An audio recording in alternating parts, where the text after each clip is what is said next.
Eleanor Grayson, a billionaire haunted by the loss of her son, stood at his grave expecting solitude until she saw a young black waitress, tears streaming, clutching a child who bore an uncanny resemblance to her late son. The truth that unraveled would change her life forever.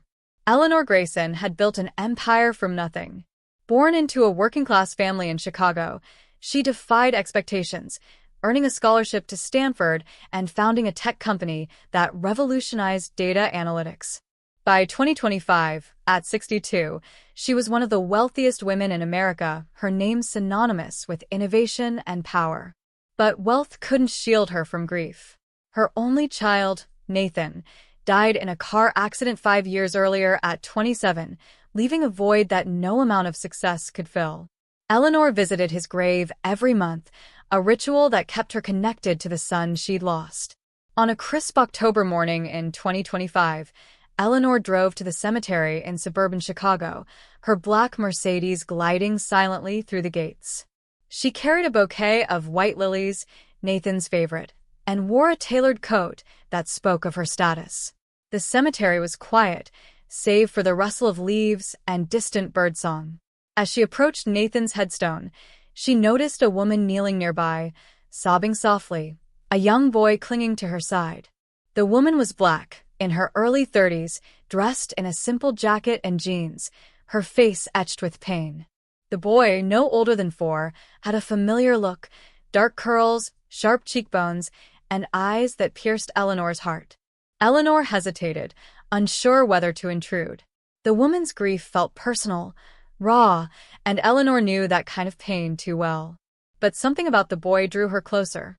She cleared her throat, and the woman looked up, startled, wiping her tears. "I'm sorry," Eleanor said gently. "I didn't mean to interrupt. Are you okay?" The woman nodded, but her eyes were guarded. "We're fine," she said, her voice hoarse. "Just visiting someone." The boy stared at Eleanor, his gaze unsettlingly familiar, and she felt a pang she couldn't explain. The woman introduced herself as Lena Carter, a waitress at a diner in the city. The boy was her son, Isaiah. Eleanor asked if they were visiting family, and Lena's expression tightened. "Someone important," she said, glancing at Nathan's headstone. Eleanor's breath caught. "Did you know my son?" she asked, her voice barely above a whisper. Lena hesitated, then nodded. "We worked together," she said, "at the community center. He was kind."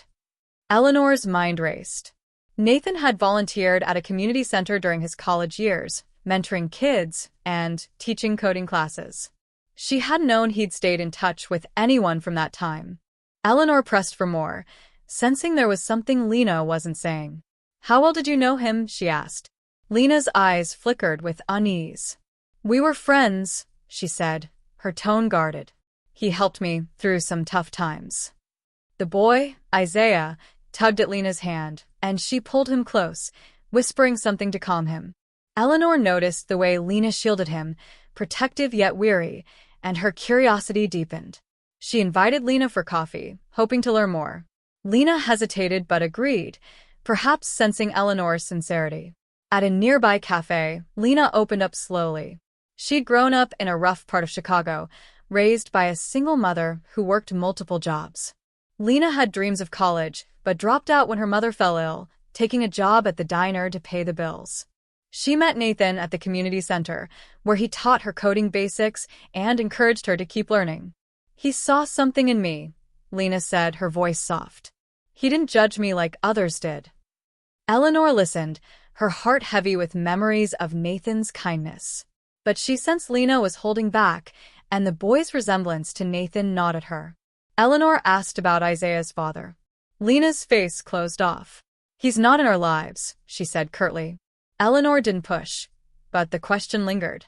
Over the next few weeks, she found herself drawn to Lena and Isaiah. She visited the diner where Lena worked, a modest place with cracked booths and fluorescent lights. Lena was efficient, warm with customers, but there was a tiredness in her eyes. Eleanor learned that Lena lived in a small apartment, struggling to afford childcare while working long shifts. Isaiah was bright but shy, often sitting in a corner of the diner with a coloring book while Lena worked. Eleanor began helping in small ways, paying for Isaiah's preschool, dropping off groceries, offering to fund coding classes for Lena. At first, Lena resisted, wary of charity. "I don't need handouts," she said firmly. But Eleanor persisted, framing it as an investment in Lena's potential, something Nathan would have done. Slowly, Lena accepted, and a fragile trust grew between them. Eleanor found herself looking forward to their conversations, drawn to Lena's resilience and Isaiah's quiet curiosity. But the question of Isaiah's father remained unanswered, a puzzle Eleanor couldn't ignore. One evening, while helping Lena with a coding assignment, Eleanor noticed a photo on Lena's phone, a younger Lena with Nathan, laughing at the community center. The image hit Eleanor like a wave. "You were close," she said, not a question. Lena nodded, her eyes distant. "He was my best friend," she admitted. "He changed my life." Eleanor's heart pounded. She asked again about Isaiah's father, her voice gentle but firm. Lena looked away, tears welling. "I can't," she whispered. "It's too much." Eleanor didn't press, but she began piecing things together. She remembered Nathan's last year, how he'd seemed distracted, often talking about his work at the community center. She'd assumed it was just his passion for helping others, but now she wondered. She hired a private investigator, discreetly, to look into Lena's background. The report confirmed Lena's story. She'd grown up in poverty, worked hard, and had no criminal record. But it also revealed something else. Lena had given birth to Isaiah 9 months after Nathan's death. The timing was too precise to be coincidence. Eleanor confronted Lena, not with anger, but with a need for truth.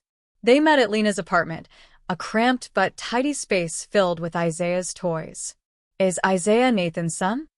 Eleanor asked, her voice trembling.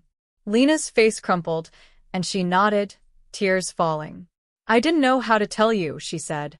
"I didn't want you to think I was after your money." She explained that she and Nathan had grown close, their friendship turning into something more. When Lena got pregnant, Nathan was thrilled, planning to tell Eleanor after he proposed. But the accident happened before he could, leaving Lena alone and grieving. Lena had kept the truth hidden, fearing Eleanor would reject her or try to take Isaiah. She'd raised him on her own, working grueling hours to provide for him. "I wanted him to know his father through the stories I tell," Lena said. "Nathan was so good, so full of life. I wanted Isaiah to have that." Eleanor listened, her heart breaking and mending at once. She felt a mix of shock, sorrow, and a strange relief. Nathan lived on in Isaiah. Eleanor didn't hesitate. She embraced Lena, tears streaming down her face. "He's my grandson," she said, her voice steady. "Your family now." Lena sobbed, overwhelmed, and Isaiah, sensing the tension, climbed into Eleanor's lap. For the first time, Eleanor felt a connection to Nathan she thought she'd lost forever. Over the next months, Eleanor took Lena and Isaiah into her life. She set up a trust fund for Isaiah's education and helped Lena enroll in a tech training program. The diner's regulars noticed Lena's absence, replaced by a newfound confidence as she pursued her dreams. Eleanor's mansion became a second home for Isaiah, who filled its halls with laughter. The media caught wind of the story, framing it as a billionaire's act of charity, but Eleanor dismissed the headlines. This wasn't charity, it was family. Lena flourished, earning a job at Eleanor's company, her coding skills shining. Isaiah grew up knowing his father's legacy, surrounded by love and opportunity. Eleanor never stopped visiting Nathan's grave, but now she brought Lena and Isaiah, sharing stories of the man who connected them. The pain of loss remained, but it was tempered by the bond they'd forged, a family born from grief, strengthened by truth.